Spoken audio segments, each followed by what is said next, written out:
আপনাকে আমাকে রান্না করতে দিলে সামিজ লইয়ারে আধা সামিজ বরাবর লবণ ইনসা আইয়ারে, আর আমার ঘরের মা বোনকে দেখেন,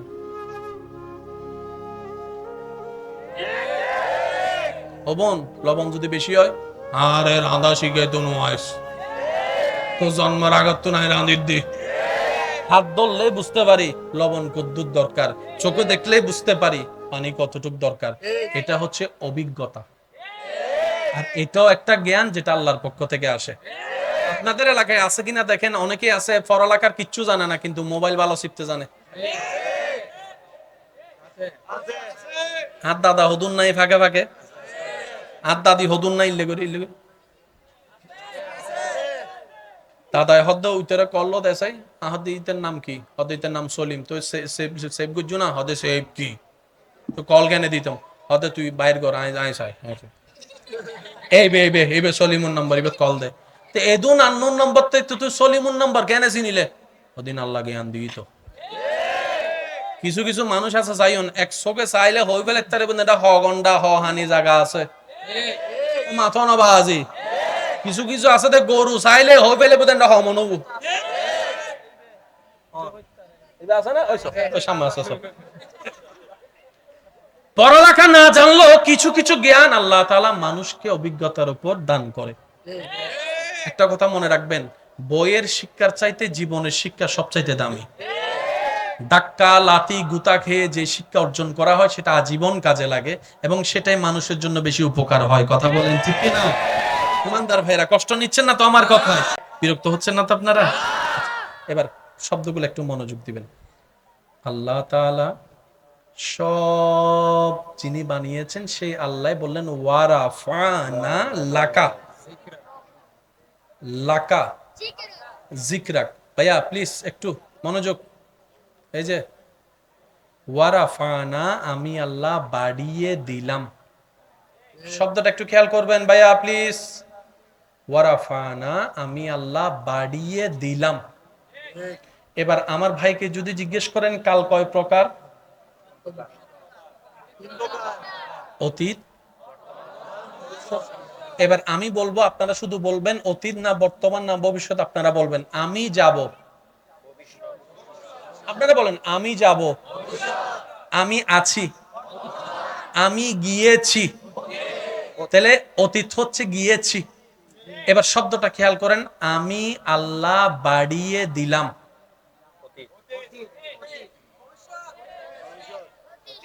বাড়িয়ে দিলাম এই অটোপাস। ওয়ারাফানা আমি বাড়িয়ে দিয়েছি, এই তো বলেন না আমি ওয়ারাফানা আমি আল্লাহ বাড়িয়ে দিয়েছি, একটু খেয়াল করেন বাড়িয়ে দিয়েছি।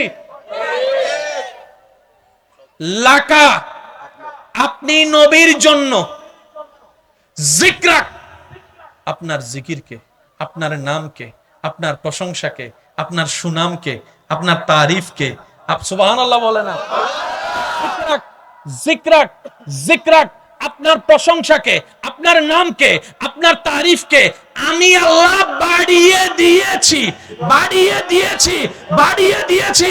আল্লাহ বাড়িয়ে দিয়েছি বললা কেন? বাড়িয়ে দিব বললেও তো হয়।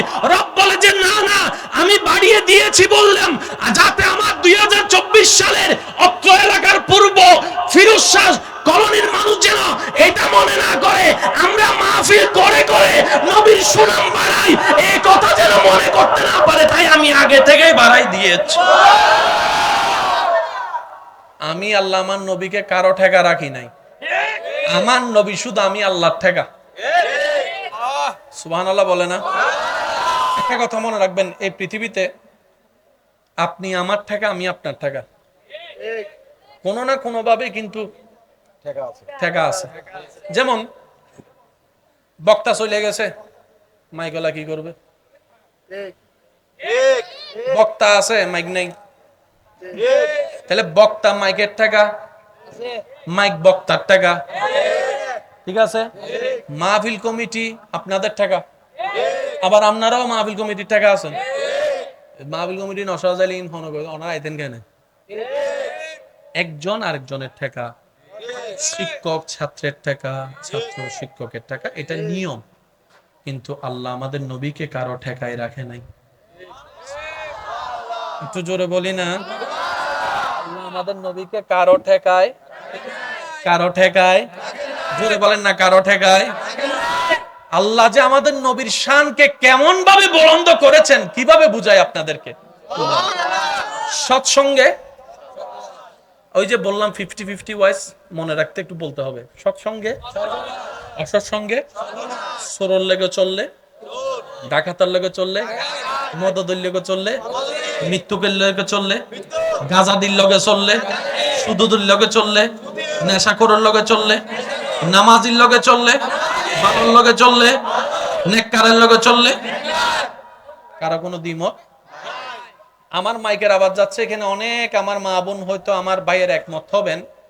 অনেকে সন্তানের সুন্দর ভবিষ্যতের জন্য নিজের এলাকা ছেড়ে অন্য জায়গায় চলে গেছে। উনি যখন বুঝতে পারতেছে এই এলাকার মানুষ, বাচ্চারা, এখানে আপনাদের এলাকায়ও দেখবেন কিছু কিছু গাইলের উপর পিএইচডি করে ফেলছে, যে এরকমও ডক্টরেট করে ফেলে দিলে নাই বাংলার ইতে গাইল শুরু করলে আর ইন্টারন্যাশনাল গাইল দেবে কিন্তু। তো মা বাবা চিন্তা করে আমার সন্তান যদি এই পরিবেশে বড় হয় তাহলে আমি তাকে গুড এডুকেটেড কোনোভাবে শিক্ষিত বানাতে পারবো। উনি কি করেন, জায়গা সম্পত্তি বিক্রি করে অন্য জায়গায় চলে গেছে, এরকম অনেক হাই সোসাইটিতে চলে গেছে, এরকম অনেক মানুষ। কারণ পরিবেশ হচ্ছে বড় জিনিস। কারণ স্কুলে সারাক্ষণ থাকা যায় না, কলেজে সারাক্ষণ থাকা যায় না। সেজন্য বলা হয় আসল শিক্ষা হচ্ছে মা বাবার ওখানে এবং পরিবেশের ওখানে।